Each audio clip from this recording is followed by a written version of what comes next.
I'm living in Taiwan right now, and there's this cultural difference that just like slapped me in the face today. So I was at my old host parents' house from like 10 years ago. I'm still really close with them, and we're all eating in the living room. And their apartment is quite nice, and they have three generations living in there. So in front of me was grandma, to the left was my host cousin, to my right was my host brother, and like next to him was my host mom.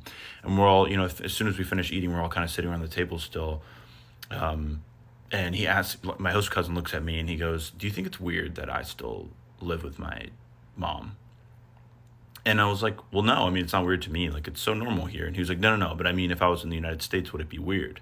And I was like, "Oh, yeah. I mean, a girl wouldn't even look in your direction if you were still living with your parents." The reality of it is, like, he's always like dressed so freaking nice. He has his own business. And then I started thinking about my other friends, and this is all in this split moment. All my other friends like are all like great style, like successful in the way that they don't ever talk about money, but always seem to have everything they need, and then like even offer to pay for stuff for me, like if we're out or whatever. Like money's never a topic.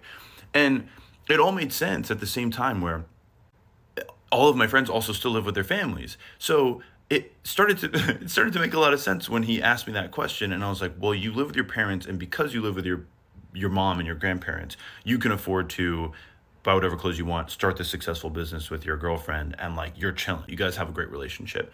And then I started to think back to the United States, where as soon as you turn 18, it's like you're out, like make it on your own. Like, you got to take out all this debt and then start working and pay it back and make sure you buy that house and meet that girl.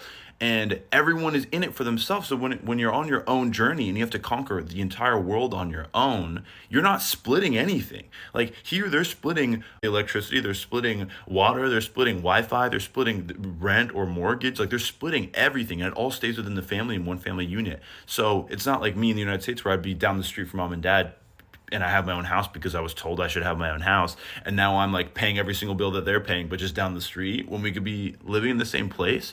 So it's kind of wild, like to see that cultural difference. But like people my age, I feel like have such a stronger footing and base to make it and kind of do whatever their heart desires or make it work, or they're all just generally so happy. And I feel like it really comes down to that big cultural difference. So that conversation just made me think a lot, and I wanted to share that. Yeah.